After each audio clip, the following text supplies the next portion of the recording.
the Future Lecture Series. My name is Yong Shen, and I'm a postdoc at Harvard University. I also serve as a co-president at MIT Chief. MIT Chief's full name is MIT China Innovation and Entrepreneurship Forum, which is committed to promoting collaboration between China and the United States on innovation and entrepreneurship. This year, we launched a new initiative event, the Future Lecture Series, in which we invite leading scientists to discuss breakthrough technologies moving humanity forward greatly. Through the series, we hope that we can connect our audience with those pioneer scientists and entrepreneurs, hearing their exciting findings and insights and visioning how our future will be shaped. Most importantly, we hope this lecture series could inspire people to rethink the future, explore the future, and meet the future. So next, I would like to introduce our moderator for today's lecture, Crystal Wong. Crystal is an incoming graduate student at Columbia University, major in applied analytics. So let us warmly welcome Crystal to moderate this fantastic lecture. Okay, thank you, Yong. Thank you for joining us today for the MIT Chief Future Lecture Series, Episode 3, The Office of the Future. Obviously, 2020 is not an easy year from any aspect, so by launching this series on the virtual platform, we hope we can continue to create value that adds to all of you who are curious to learn and passionate to make a change. Given that most of you have already seen and read our event flyer, I'm here with Professor Carlo Ratti. He is the professor at MIT School of Architecture and Urban Planning and the director of MIT Senseable City Lab, as well as one of the 50 most influential designers in America. In today's talk, Professor Ratti will share with us his findings and insights around sensible intelligent architecture, smart city, and the transformation of the intelligent built environment. During the talk, please feel free to click on the Q&A button at the bottom of the Zoom window and submit your questions in the box.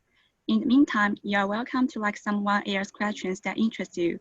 After Professor Ratti's keynote speech for about 40 minutes, we'll initiate our Q&A session and select questions with the most likes. And without further ado, please join me in welcoming Professor Ratti to begin his keynote speech. Professor, if you would like to share your screen. Sure. Let me share the screen. Anyway, thanks everybody. Great to be here with all of you. Here is the screen. Now, what I decided to do actually is I will start sharing a presentation which is a bit shorter, and then we can have a conversation. Then I got additional slides. But the first thing I want to share with you is something about really the office in the city and how COVID is actually changing the way we work and how this can have an impact on our cities. Now, a few years ago, I did an article, an op-ed for the Harvard Business Review. The title was, "If work is digital, why do we still go to the office?" And, you know, that's the title they gave. And but the point I made in the article is that even if we can work from anywhere, it's still very important to go to physical space, because in a physical space happen things that we cannot yet reproduce in digital space. Now, however, things have changed in recent months, and we all know it. You know, we've seen titles such as this one. Twitter was one of the first big companies to announce that employees will be allowed to work from home forever. And then following Twitter, we've seen announcements by Facebook, by French company Peugeot. We've seen other things, you know, such as Pinterest actually canceling a big lease, a big penalty, I believe $80 million in San Francisco, really because of this kind of changes. So the question is, what is going on? Is this really going to happen in our city? Now, if every company were to behave like Twitter, then, you know, the impact on our cities could be immense. Our cities, you know, a large chunk of real estate in our cities is really because of offices and also a lot of ancillary real estate. Think about food and beverage and so on connected to the offices. So if we were all to start working from home, the impact would be humongous. It would be a revolution. We will see a lot of bankruptcies with developers and so on. But even if you know, we were just to reduce globally in cities, total office space, square meters, square footage by 10 or 20%, the impact would still be very significant. So let's go back to the very beginning of the functions of the city. This is actually Le Corbusier, one of the most well-known architects in the 20th century. And in 1931, Le Corbusier, in a document called the Charte d'Athènes, so the Athens Charter, he was actually looking at how a city is made out of 4 key components. We call it 4 functions of the city: dwelling, work, recreation, and transportation. Now, over the years, however, this kind of initial idea, this modernist idea, has evolved. If you look at this to the left, you got this idea of where a city where everything, all the different elements are divided: the place to work, the place to sleep, the place for leisure. And if you do that, somehow you're building different cities, separate from each other, but each of them functions at a different time of the day. So the districts for working are active during the day. The others, the residential ones, are active during the night. And by the way, many cities were built like this, as you see there to the left. For instance, our design office is currently involved in a big project in Brasilia, the capital of Brazil. And Brasilia was actually built according to such principles by 2 very well-known architects at the time, architects and urbanists, Lucio Costa and Oscar Niemeyer. And actually, one of the things you notice in Brasilia is that, all of the hotels are together, separated from, all of the productive places with offices, and separated from the residential places. So somehow the city is divided. Now, since the 1960s, however, 60s and 70s, many people, including Jane Jacobs in the United States, started thinking about how can we mix different functions together. You still have all the different blocks, but how can we mix them? And you see here typical mixed-use development, and most urban developments today are done with this in mind, of mixed-use development, and also trying to mix uses so that people don't need to travel too much. So you can get this idea, you might have heard of 10-minute city, 15-minute city, so that basically you live and work within a small distance and everything is mixed and you got all the things you need close to you. So you need to have long commutes. Of course, that's a little bit of a utopia, because if you are in London and in your neighborhood, yes, you got offices and you got many shops and so on. Still, you might get a job later in life, the other side of London, and you will still get it even if you live where you're living. So it's not that clear cut, but somehow that's a tendency. Now, since the 2000s, however, the digital revolution has opened up something new and interesting, which is exactly what we have seen in steroids during the COVID crisis.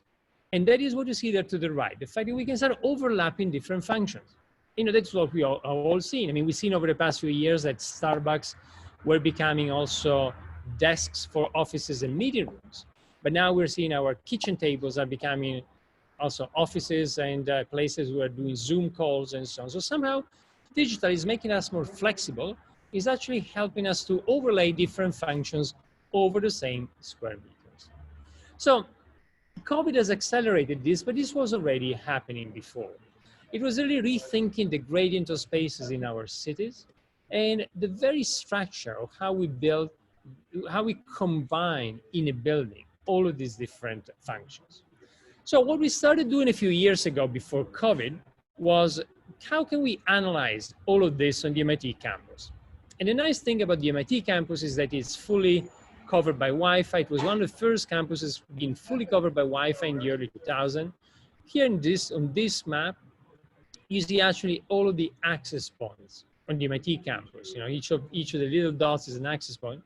And then you can analyze the information that goes to the access point. It is a proxy for how many people you have there. For instance, if you look at this slide, you see 9 a.m., 10 a.m., and so on until 8 p.m. And you see buildings and bubbles.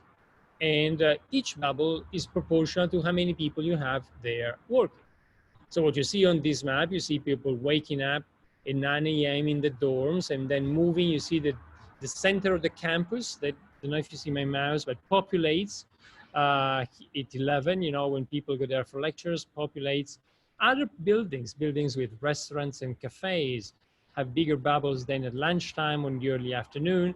And then, the same continues all the way through the night. So you see here people moving from one place to another. Bear in mind that this information is something that architects and planners did not have once upon a time, but now we have it. And this information is like a gold mine.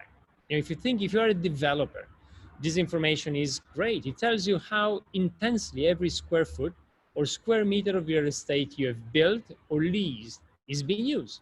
So it's a great metrics of utilization. But also if you are a planner or a designer, it's very important. Someone who was called Ildefonso Cerdà. Ildefonso Cerdà was the father of modern Barcelona in the 19th century. And he wrote a great book called The Theory of Urbanization. And well, what he's dreaming at the time, in the second half of the 19th century, is he's dreaming of a day when urbanism will become like a science, thanks to all of this kind of very fine-grained data that can tell us how people live space. Somehow the city we could describe and map a few years ago was the physical city. The city we can describe and map today, thanks to sensors, technology, smartphones, and so on, is the city with all the life, which actually happens inside it. So going back to this point, I say, you can see how many people you have at every time of the day. I show you the bubbles slightly aggregated before, but if you look at this in more detail, you see it here. You see for every room on the MIT campus, you can actually see usage over time. So what you see here, these are signatures over time. They tell you how many people you have over there. And tomorrow, thanks also to what in China, for instance, people are using a lot facial recognition, you can really look by every square foot, how much use you have over time. So here's a week, you see in this kind of diagrams, is a week, every diagram, every chart is one room, and it tells you how that room is used in the course of the week. Well, what you see at the bottom is actually the relative proportion of connections for different type of activities on campus. They all 100%, but how that changes, between residential and offices. Now, if you take this, you can do something that's becoming very common in cities and buildings these days, which is use big data analytics in order to better understand what is going on. So here you see some examples. For instance, this is an analysis. All this is published, by the way. You can find it on our website in different scientific articles. Here you see actually one of the first analyses we did was looking at the Fourier transform to look at the main frequencies of usage of different spaces, analyzing those curves of usage using Fourier transfer. You can do other analysis. Eigen decomposition is very interesting.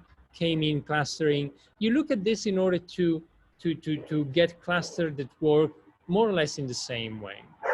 An interesting thing is what you see here, that exactly as I was telling you before, that's a map of the MIT campus, as I was telling you before, that different activities are getting overlaid over the same space. And that's really thanks to digital, which is making our living conditions more flexible.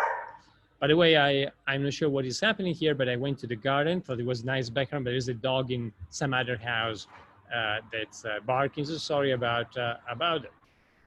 No, that's what we've been doing at MIT and at the lab over the past few years, analyzing this. You find a bunch of publications. Also, we've been looking at something else that I think is going to kind of help us rethink how organizations work in the future. Think about what's a great organization, what's a great university. Any of the organization, the companies, the universities you are coming from, well, it's nothing else than a bunch of people connecting in physical space, connecting in digital space, and trying to achieve something. Now, for the first time ever today, we can measure all those three variables. You just saw, I was showing you before, how people connect in physical space. We can look at that, where people are in physical space. We can also look at flows of email in order to see how people connect digitally. And we can also look at what we produce. At MIT, in the university, we usually produce papers and patents. Here you see the plot of number of papers and patents per building on the MIT campus. Just an example, you see the patents to the left and the papers to the right. So when you combine all of those, it becomes interesting. The network, the digital network, the digital interaction, physical interaction, and productivity. because then we can really help elucidate this kind of interplay between the different type of interactions in physical space and digital space, and how we can make sure that together we're more than each of us individually. Now, so this is where, again, what we've been doing over the past few years, and also we've been starting to apply this for the design of innovative office spaces. For instance, what you see here is one of the largest co-working spaces in Southern Europe that we designed a couple of years ago. This is another project where actually, because the building, this project pushed the boundary in a different direction, because again, the building knows in real time where everybody is.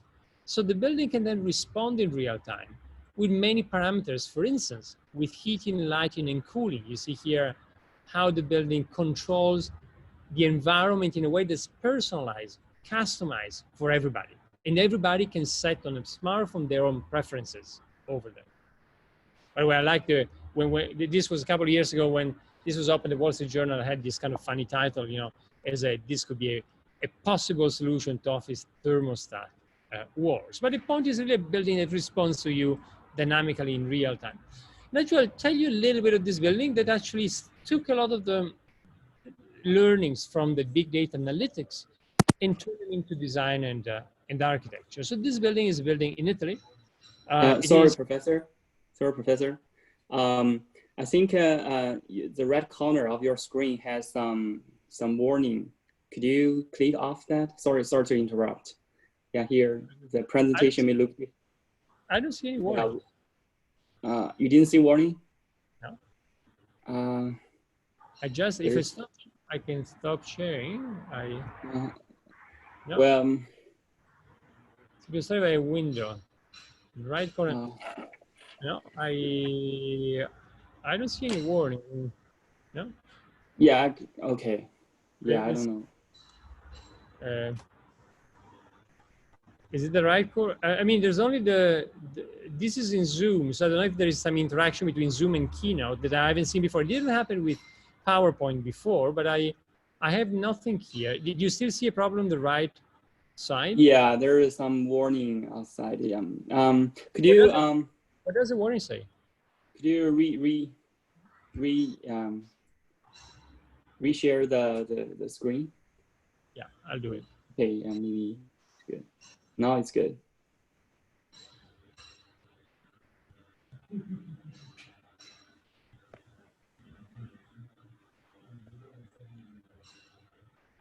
Okay. It's better now? Yeah. This is perfect. Thank you. Thank you. It was probably just a bug. Apologies about that. So anyway, this is I was telling you how we try to, what I showed you so far is research we are doing in our lab at MIT. At the same time, our design office has been in parallel trying to take some learnings and implement them in design across the world. I want to show you one project in particular, which is this one in Italy.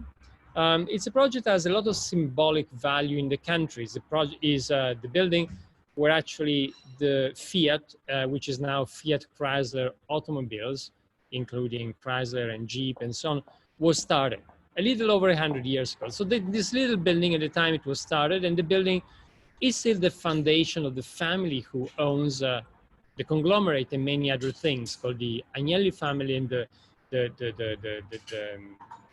foundation is called the Agnelli Foundation. So this building was built over 100 years ago. You see it here as a typical building at the time. And then that's where the company was started, like a startup at the time, an early 20th century startup. And then in the 1950s, it was expanded, you see it here, in order to become, as I said, the family foundation. And at the time, a number of architects were sent around the world. What you see there to the left was actually the chairman of the company at the time. And he sent a bunch of architects around the world to look at state-of-the-art offices and, and bring back that lesson to design this extension to the original building. Here you see the extension from the 1950s, and state-of-the-art offices from the 1950s look like this, pretty much. Because at the time, everybody needed to have their own private space and, execute tasks. And the focus was not too much on interaction between people, but more on execution on tasks individually. Now, so when we started working on this, we said, how can we turn this into something that works with a totally different way of working today, with those principles I was showing before about, that we've been analyzing, measuring, and studying on the MIT campus. So, we started opening this, again, the key word here is opening this to the city, as you see there, with this new volume that connects to the city, opening to internally at different floors, so they all become connected with new staircases that become like living and working places, and in different parts of the building, and also opening to nature. Nature is very interesting to me because, as humans, we've been living with nature for tens of thousands of years. And only in the past few thousand years, we started locking ourselves into buildings that look a bit like fish tanks. And so how we can actually do an architecture that connects much more with nature. My colleague at Harvard, Professor E.O. Wilson, a great biologist, he would say this is our biophilia, our innate love for nature. So what you see here is actually the building after the renovation. This is the garden. It was turned into a garden where people can actually go and keep working. Actually, inspiration for this was a beautiful orchard where I used to go when I was studying at Cambridge University in the UK. It's called the Orchard in Grantchester. And actually it's a place where many people from Wittgenstein to Turing and many others would go and study under a tree, in the orchard itself. So, the orchard becomes part of the office. The offices are blending between inside and outside. You see here that basically you got the inside, but also the outside becomes like an outdoor working space where people can go, have a meeting, have a small video conference, and so on, like I'm doing today in a different place here for this conversation. Inside, as I was telling you, the building knows in real time occupancy everywhere, and so responds to that. Also based on your local preferences. So you want to be at a certain temperature, heating, cooling, or lighting, and that follows you through the building in real time. You see some images from the space inside. Also, you see what I showed before about connecting different floors. How this allows connectivity also vertically. And even in the historic part, this is the older part of the building. Before we were in the extension from the 1950s, this is actually the initial part from the early 20th century. The same principles apply, as you can see here. With this, it becomes a new public space that connects the different floors and the different levels. That's what you see at the end is a sculpture by one of my favorite artists, was the great Olafur Eliasson, a Danish Icelandic artist. And here what we got to with Olafur was that we had these kind of two parts of the building. They had to be separated by, initially we're separated. We wanted to reconnect them, but at the same time, we wanted to connect them visually, but we couldn't leave direct lines of sight from one to the other because of some security concern. The chairman of the foundation has the office here on the one side. And so this became like this kind of kaleidoscopic wall that allows you to transmit lighting, movement, and so on, but doesn't allow direct lines of sight to move. And art is also very important for starting a conversation. So there's many works of art through the building. Art is very important because, again, it's a way to bring people together, to exchange, and to create new ideas. This kind of cafeteria effect that has been studied in many places, in old universities, in Silicon Valley, that means that by being together in an informal setting, and when the setting also helps us to decompress, art is very interesting from that point of view as well, then is where usually we tend to be more creative. So in this building, we try to do some of the quantitative learnings from the analysis on the MIT campus and turn them into the design. You could call it like data-driven design of the office space. And here are just some of the images. Now, so all of this is what we've been working on the past few years, but then now COVID happens. And so how is COVID going to change things? And in particular, is it really going to be what we saw at the beginning, like, in the title from The Guardian about Twitter, that tomorrow everybody will work from home? And again, we turn to the MIT campus to try to find some answers. Now, on the MIT campus, we started asking a few questions, but remember we're collecting all of that data, plus some additional data we started collecting in real time last year, which is the data I mentioned about telecommunications. So the network of anonymized network of how people exchange emails on the MIT campus. And then, you know, somehow you get COVID, which is terrifying, but it's also, from a sociological point of view, probably the ideal experiment a sociologist would like to run. Because from one day to the next, you discontinue a very important variable.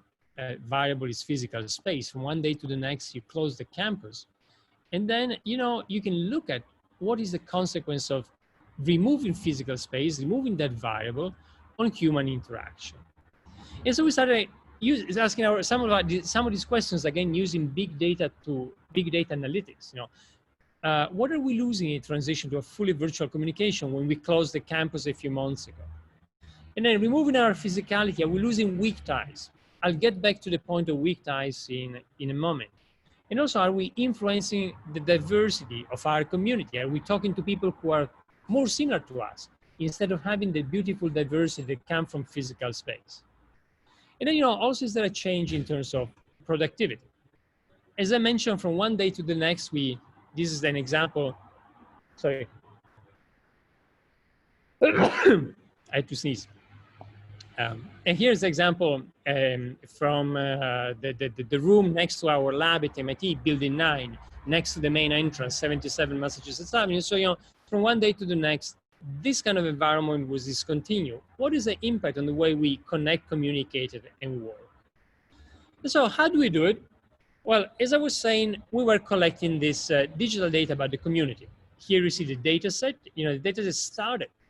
This data set in particular, we started collecting together with the MIT ISNT, Information System and Services and Technology, from December 2019. And so it's an email data set. The email data set can show in an anonymized way all of the connections between people. Then we got campus data, but, you know, campus, the staff and so on, and where they are located. And then we got the layout organization and also productivity. As I say, you know, based on MIT ID, we know article, books, patents, invention disclosures, and co-teaching since 2004, and then co-teaching since 2010.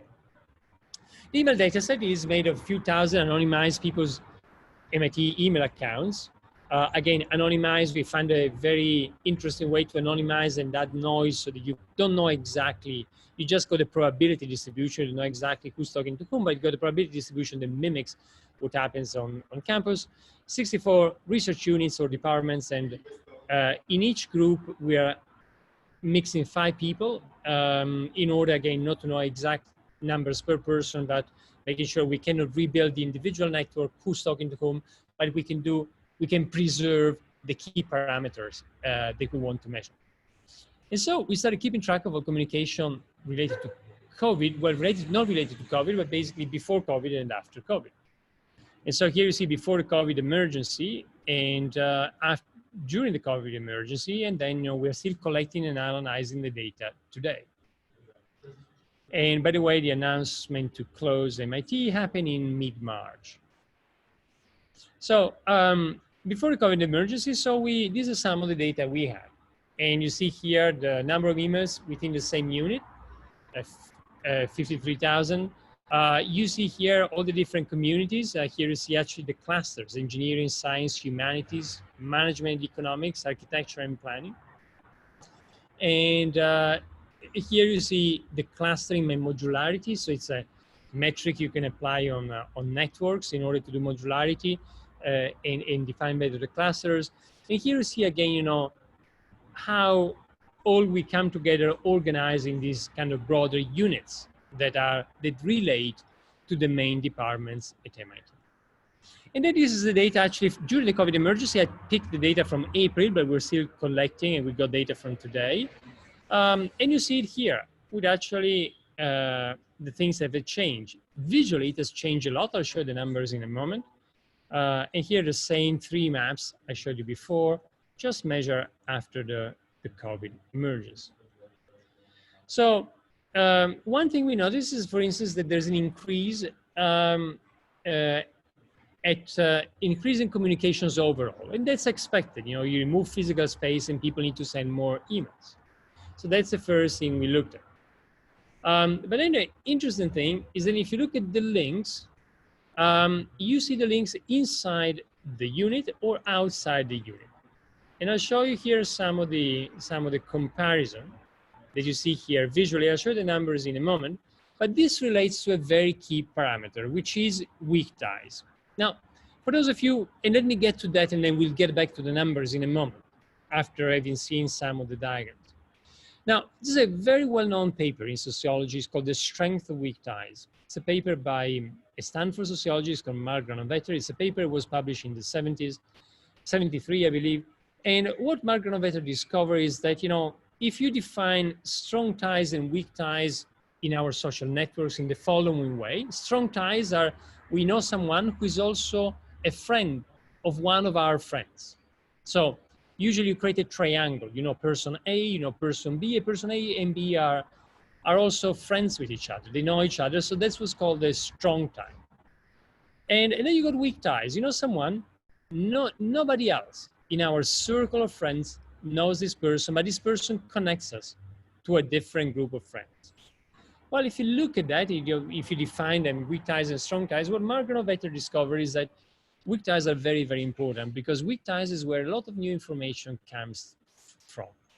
Somehow, you know, weak ties are the backbone of our social networks. They're not weak because we don't interact much with them. Not at all. They're just called weak and strong based on what we said before, the triangle or the line. But you know, they're very important, and you know, they're what usually connects to a new universe. Usually strong ties, as I said, they are kind of a triangle. We tend to repeat to each other the same things.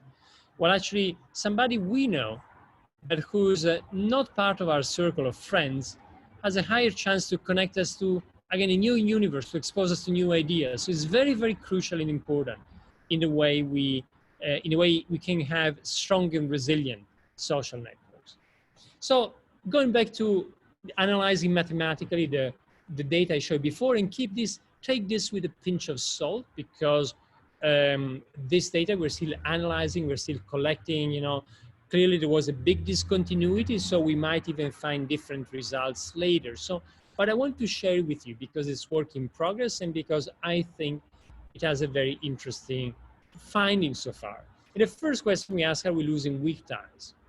And usually related to our physicality, because weak ties, again, are easier to nurture in physical space. Somebody who's not part of our circle of friends, someone who, you know, we might not schedule a Zoom call with or a Skype call with, but we might bump into someone on the MIT campus and decide to go and have a coffee and there learn something from each other that could be very enriching.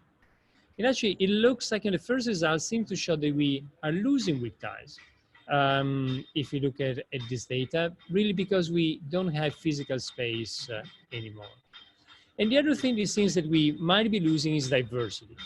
Again, diversity is reinforced by physicality. I wrote an op-ed on this in the Boston Globe a few weeks ago, but physical space has a very interesting component, which is inevitability. In physical space, we cannot cancel out people. Digital is so easy. We can block all the people we don't like. We can decide to have friends, you know, who don't challenge our comfort zone.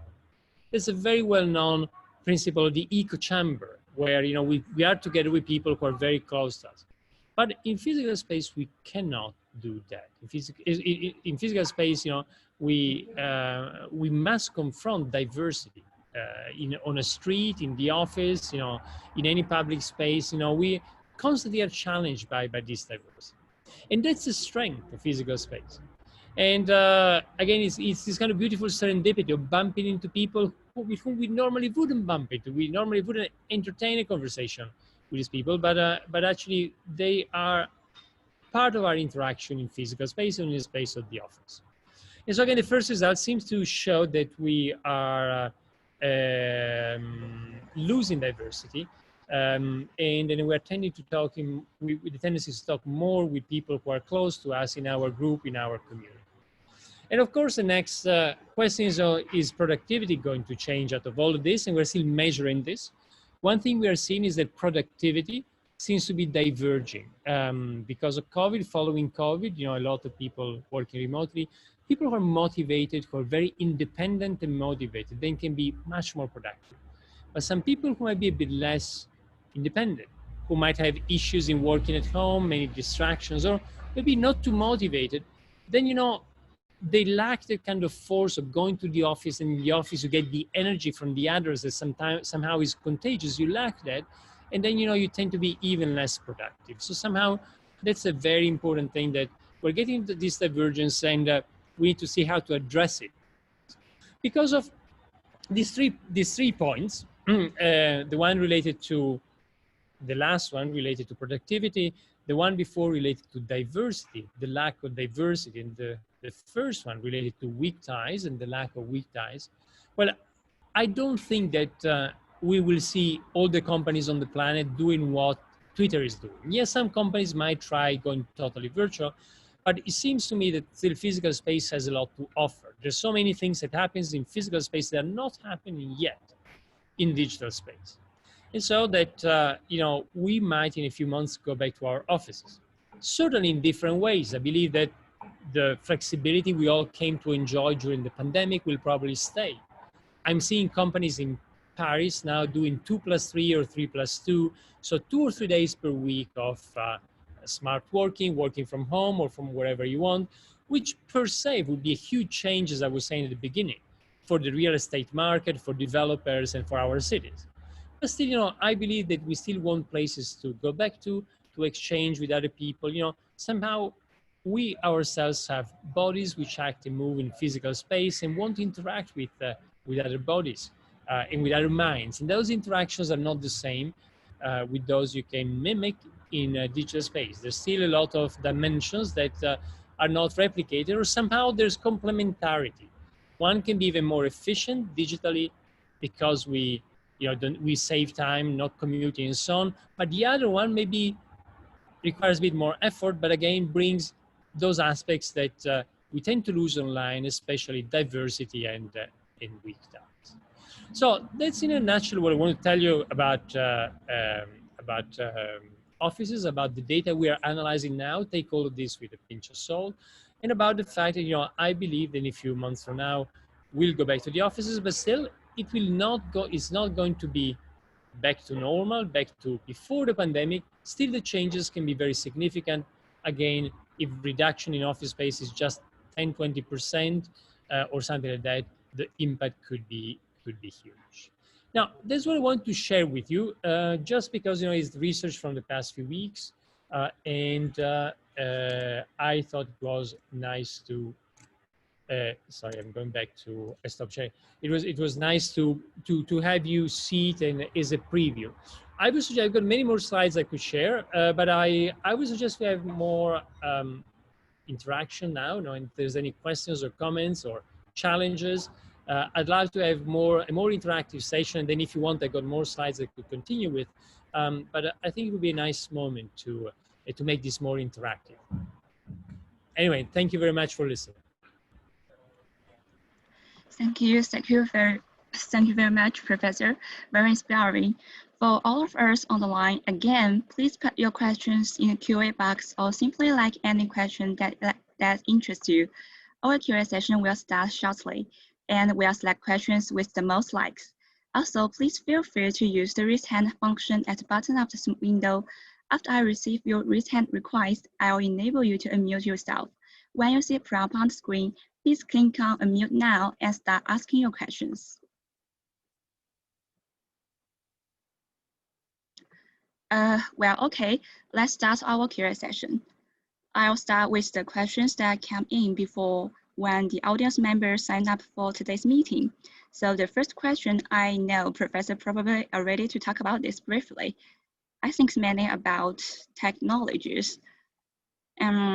Since smart city and technology-focused design are the trends of the future, would you give some suggestions to the students about how to follow the trend and what are some skills required in the future but less focused before?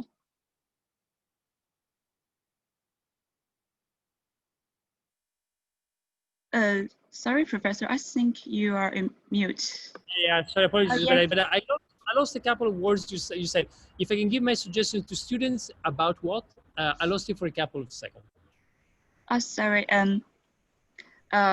some student suggestion to the current students about how to follow the trend. The trend is the smart city and technology-focused design become the trends of future.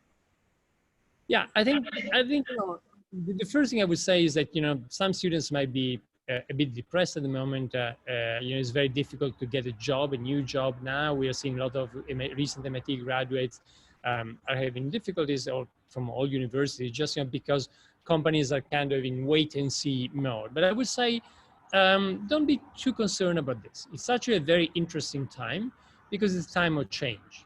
In times of change are always very interesting times. Rahm Emanuel famously said a few years ago, you know, never let a good crisis go to waste. So a crisis is a time when everything changes around ourselves. We need to rethink what we do and invent new things. And, you know, it's a very creative time, and it's a time where really young students who are usually faster, more nimble and so on can get an edge in order to be faster in adapting than big corporations or, you know, older people. So about this more in particular, what could be some of the things, the interesting things? Well, for design students, I think there's two very interesting challenges. One is to redesign the office, and people go to the office less. Then how can you do more hot desking? How can you create a choreography inside the office? Somehow there's a big need to reinvent the office post-COVID. And that is not something that will happen from day to the next. We need to try many ways and see what works, what doesn't work. I think this is something where, you know, design and architecture graduates can really play a very important role. And that's one component about the office. Another component is very interesting is about the house. Our homes are now also places for working.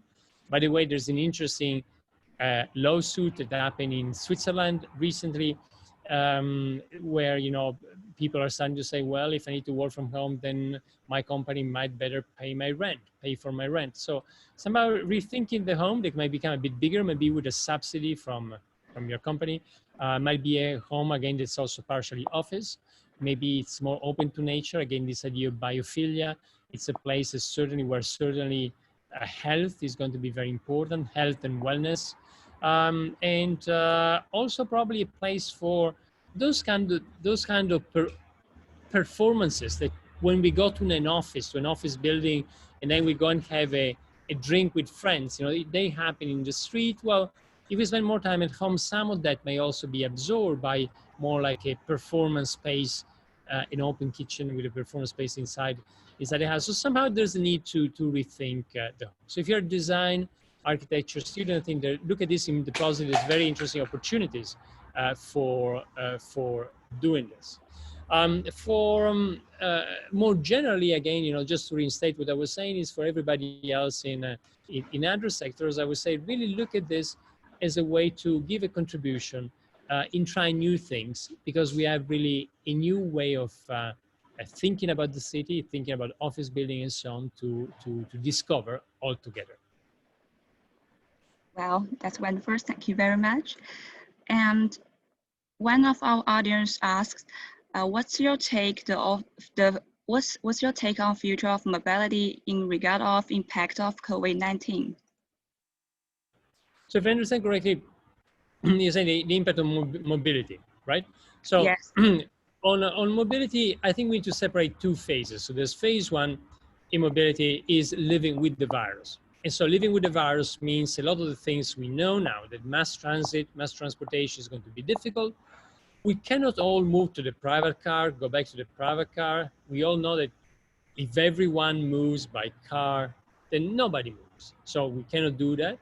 Micromobility seems to be a good solution because it's quite safe, it's individual.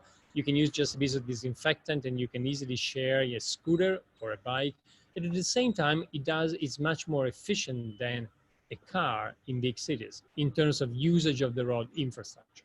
So that is certainly going to be the intermediate phase while we live with the virus. Now, in the long term, things will change. And if you think about what happens with prior pandemics, I'm pretty convinced that, I don't know if it's going to be 6 months, 12 months, longer, but all the prior pandemics in our cities have somehow, one point they passed, and then life has gone back to what it was before. Even more devastating pandemic than the present one. Think about Venice in the 14th century, because of the Black Death, lost 60% of its population, 60. And still, despite that, in the following decades and centuries, we went back to populate and crowd its theaters, its narrow streets, its canals. So somehow the very magnetic force of the city in the past has always been stronger than any pandemic. So if I look at this, I would say that I'm pretty sure they will get back to live together without social distancing. I don't know when it's going to be, if it is 6 months or longer, but I'm pretty sure that's going to happen. And at that point, I think we can go back to look at many other solutions for transportation, and certainly mass transit has many advantages to offer. Is very efficient.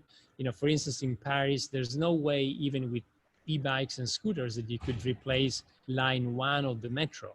We saw it during the pandemic, given its capacity. Every 2 minutes, 1 to 2 minutes, you got a train with over 1,000 people on it. So somehow, that capacity that you have with mass transit is difficult to replicate. But for that, again, that will come back naturally once the virus is out of our minds and out of our lives. Oh, thanks. And the next question is, how will city centers look like if more people start remote working and shopping online? Yeah, that's totally very important question. Is what I was saying at the beginning, that, even if city centers or whatever, I would say more, office neighborhoods, even if, we were to downsize 10 or 20% in terms of office capacity, the impact would be huge on the city. And it's not only, you're absolutely right, whoever asked the question, it's not only about the office itself. There's going to be an impact on, yes, commercial buildings developers, for sure. And they're already feeling the pinch at the moment because, they get funding from pension funds, and pension funds are now freaking out a little bit because, they don't know if these tenants, how long they're going to keep paying rent. But you're absolutely right. You're absolutely spot on that the impact is going to be felt in an even stronger fashion by all of those businesses that actually are ancillary, that work together with offices, all the food and beverage and so on. And you know why? Because in our streets, over the past few decades, we've seen a lot of small businesses who have had a hard time. At the beginning, because of big shopping malls, and then because of e-commerce. And so small businesses have been having a hard time. And what we've seen is that, a lot of them were replaced then by food and beverage operations, servicing a lot of them, catering a lot of them to really people working in offices nearby. So somehow there's been this big switch we've seen all over the world, going from, the small local shop for X, whatever it is, because we buy X online or we buy it in a bigger shopping mall now. But we've seen that real estate being reappropriated by a lot of food and beverage. But now this time, both of them are going to suffer. Some of them, the first category, because they're going to suffer because, again, e-commerce has had an additional spike in the acceleration during COVID. And also food and beverage are going to suffer if, people are not going out to the office, they're working from home, and they're going to eat out less or have less of an aperitivo or a drink with friends after getting out of the office, or while going to the office, eating lunch there and so on. So certainly they're going to feel the pinch a lot, and I think that's what concerns me most, how we can rethink about programming that kind of layer of the city, which is, I would call it almost a ground zero, in the city, which is where all this activity happens, and those are the ones who are feeling the pinch mostly today. Yes. And again, I want to say that in the audience, raise your hand if you want to interact with the professor so that you can have great answers. Sorry to interrupt, Professor, and now we have the next question. The field of urban planning is facing great challenges and... Sorry, I don't know if you're seeing the questions on the Q&A, because I think there's a few of them we haven't really addressed yet, right? That is, for instance, the first question from Yes. Albert, nice office space is going to change due to COVID. You're absolutely right. Well, it's not the problem is not necessarily the large office space. And again, we need to separate between living with the virus now or live it, a few years from now when we'll have forgotten about the virus. So I think we still need to look at this and take the long view. I think it's not designing.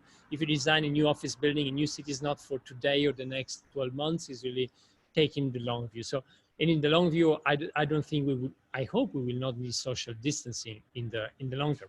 But for the large, nice office spaces, the key difficulty is usually ventilation, because ventilation, if you want, is almost like the perfect system in order to spread the virus, because you get all the air from a whole building. Yes, you got filters, but filters work to a certain extent, especially with viruses and bacteria. And you got all the air, and then you treat it in a centralized plant, and then you pump it back to the whole building. So if somebody is infected, you are actually circulating a lot of potentially a lot of viruses. Actually, here one of the things we are doing, we are designing, our office is designing the first new headquarters following COVID, and we filed a patent on a new system, which is where ventilation, at least air changes, happen much more locally next to the window. So again, you go back to a very controlled system. You do heat recovery, you have all the filters and so on, but you do it much closer to where people sit, so you don't need to combine all the air from the building together and then distribute it again. I'm seeing another question by Chenyu. If the resurgence of new urbanism, mixed-use neighborhood due to COVID will promote a compact expansion or a shrinkage of metropolitan areas? Well, that's a very good question as well. We all been reading articles about, this is the end of the city, this is the end of New York. Bear in mind, some similar articles happened 100 years ago following the Spanish flu in 1918, where people thought this was the end of the city. Well, they were wrong then. Actually, the following decade, the 1920s, people talk about them as the roaring 20s, were actually a time of extreme, refined, exhilarating urban life. So it didn't happen at the time, but now we're hearing a lot about this. Now, my point here is that if you look at the past, cities, the magnet of the cities, I was saying, has always been stronger than most pandemics. And let's face it, yes, you could go and live in small town 2 hours away from New York, live there and commute to New York maybe a couple of days per week or something like that. You could. But, if you like museums, if you like theaters, if you like good restaurants. Testing. Sorry? Any issue? No, one of Yeah, our audience. Professor, regarding the question about large open spaces as well as large buildings, my question is, in the near term, which the near term could take a year or two, are there any thinking about trying to segment the space in a way that could then be taken out later on?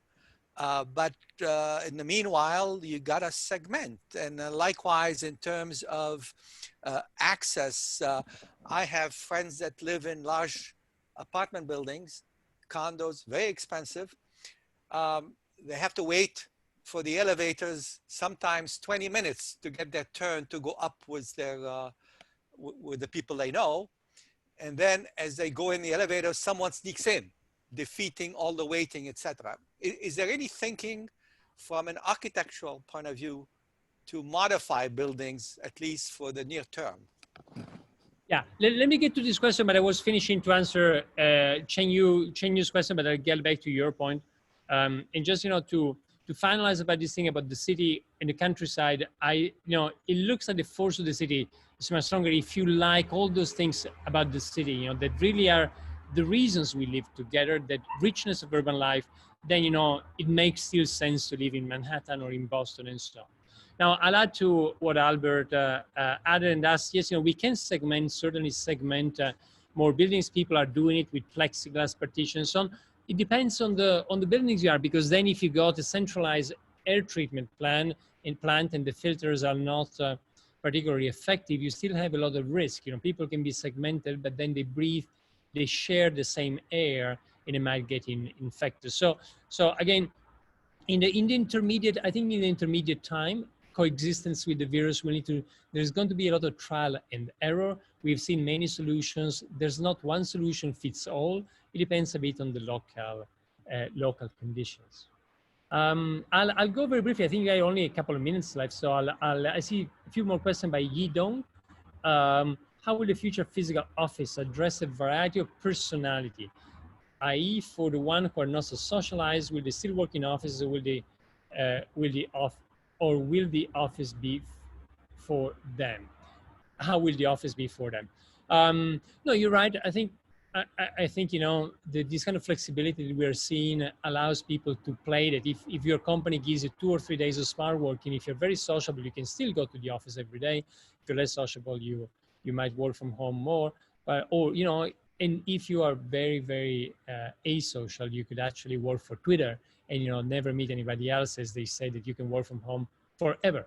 But I would say that, you know, in most cases, companies will still ask you to go to the office and, you know, share the culture. Ultimately, what makes a company a great company, we said before, is human interaction and the sharing of a common knowledge and culture. Going a bit fast because I think we are running out of time. The field of urban planning is facing great challenges and changes. As you mentioned, is by JB. Its subject border is collapsing. So how to redefine the core content knowledge of urban planning? You're right. I think, you know, we really need to think about planning, and I think the way to redefine it is from data. Data can help us understand the city better in a way, as we saw before, we couldn't just a few years ago. Not only this data, but data from cell phones and so on can help us to see life inside the city. And then we got Albert's question, which I think was asked a moment ago already. So I think we've Z, I don't know if you want to try to wrap up, because I know that we are running out of time.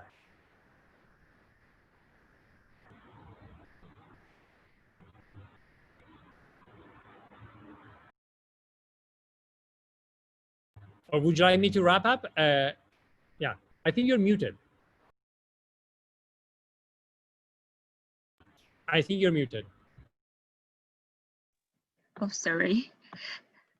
Thank you very much, Professor. I think that concludes our time slot for today. We just want to say a big thank you to Professor Ratti for taking the time today and sharing with us your inspiring findings and insights. It's very much appreciated. Also, a big thanks to all of you that are tuning in, and we very much hope to see you next Tuesday, September 5th, 8 p.m. Eastern Time. We'll host a very special event, the Maze Dialogue between Professor Pentlex, one of the 7 most powerful data scientists in the world, and Dr. Kev Lee, Chairman and CEO of Innovation Ventures. Please follow the event updates on our official account on WeChat, Weibo, Facebook, and LinkedIn. In addition, we also create a new session, the MIT Chief Online Entrepreneur Community, will provide high-quality contacts, top resources, and scarce information to help entrepreneurs find like-minded partners and finally realize in-depth transformation in the field of entrepreneurship. If you have interest, please feel free to scan the QR code and to join our community. We have a limited time to recruit 200 partners. Please sign up before September 12th. Thank you again, Professor Ratti. And thank you all for attending today. We look forward to seeing you all the next week. Thank you, Professor. Thank you all. Thank you all. Hope to see you soon in Cambridge, Massachusetts, this time in person, perhaps on the MIT campus. And great job moderating. So thank you as well. Oh, thank you too.